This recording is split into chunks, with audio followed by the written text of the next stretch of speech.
All right, people, the Penn State scandal. Now, I don't know what took Penn State so long to realize the mistake anyway. Joe Paterno was probably the worst coach in collegiate football history. Do you realize this guy went from 1998 to 2011 without winning a goddamn game? He had a stretch where he lost 111 straight games. And Penn State did not fire him. It took for them to finally realize what was going on, and they had no choice but to get him out there when it was exposed by the public what happened for them to fire him because of the pedophilia going on over there. But the 111 straight losses that they suffered because of his inept coaching, they didn't even fire him. So what kind of program is Penn State right now to let a football coach go 111 straight games without winning and then still keeping his job? You know why? They couldn't fire him. They wanted him out of there years ago. They couldn't. And the Paterno family talking about legacy. Let me explain something about legacy, this and that. Legacy is the last thing on your fucking minds right now. You should be wondering why your father, your husband, your grandfather, whatever, seen this shit happen and didn't report it in. That's what you should be wondering. Because I tell you right now, if my father, my grandfather, or someone I knew seen this shit and I found out about it, that they were holding it and hiding it, covering it up, I'd go off on them. And I'd wonder, what made you cover it up? We all know it was this football program we wanted to protect. So, Penn State, you got punished severely. A lot of people say they wanted a death penalty. Well, I got news for you. This death penalty here, this is worse than a death penalty. This is like the death penalty that, what's his name? That freak, that fucking Milwaukee freak that killed all them kids over there and fucking that, what's his name, Dahmer. This is worse than that death penalty because Chris Darden, I believe it was, whatever his name was, I forget, killed his ass in prison, butchered him. So you got the Jeffrey Dahmer death penalty, what you got. Now you wish you had the SMU death penalty. So you got what you deserve.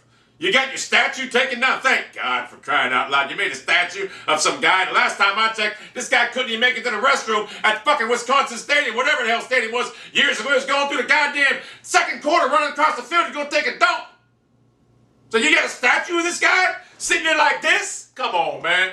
The bottom line is, if you see a crime going on in this society and you don't report it and you cover it up, your legacy should be the last thing on your fucking mind. You should be wondering why he didn't say nothing. And guess what? If he would have said something when it happened right now, your program would have been blemished for maybe 6 to 8 months a year at the longest. And now, guess what? Your program ain't going to recover. Bill O'Brien, maybe you should have stuck with the New England Patriots because, quite frankly, you're not going to have too good of a fucking season the next couple, 10 years, 12, 14 years, whatever. I personally think the Big Ten should kick Penn State out of the Big Ten, to be honest with you. Now, they were fined heavily, but you know what? It don't matter. The man lost 111 straight games. His legacy, you know what his legacy is to me? He lost 111 straight games. They wanted him out of there years ago. It took a pedophilia trial to get him out of there. And also, his legacy to me is that now what happened, in hindsight, looking back on it, the man didn't say a fucking word. I don't think about the 111 straight games he lost. I'm not even thinking about it. I'm thinking about what happened at that institution. And he didn't say a fucking word. That's what I'm thinking about. So for anyone out there crying about Joe Pa's getting a raw deal, this and that, no, Joe Pa's not getting a raw deal. Joe Pa's getting what he deserved. Should have said something in 98. Because I'm going to tell you something right now. If my cameraman came out and I found out he was doing what Sandusky was doing, believe me, it'd be a different story now, wouldn't he? He wouldn't have been my cameraman. I'd probably be in jail right now. I wouldn't accept that shit.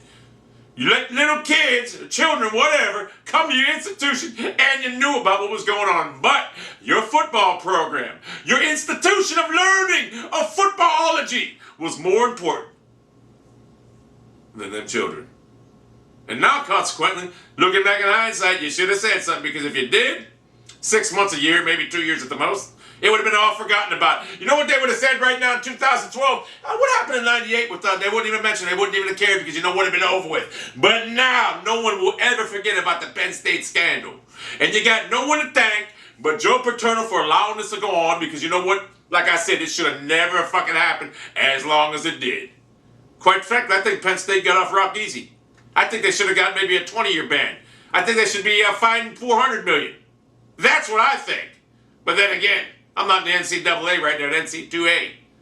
The bottom line is, when you fuck up in this society, in most cases, outside of the Casey Anthony case, you usually get penalized severely. And in this case, Penn State You fuck with the bull, you got the horns. Now you have to accept it. It's a new era in Penn State. Maybe Bill O'Brien, in 20 years from now, you'll look back and say Bill O'Brien is one hell of a coach. I hope so for Penn State's sake. Other than that, chalk it up as a tough loss. Tougher than any loss you. Tougher than all them 111 straight losses that Joe Paterno gave you guys from 98 to 2011. You're damn right. You're damn right. You would have been a hurt.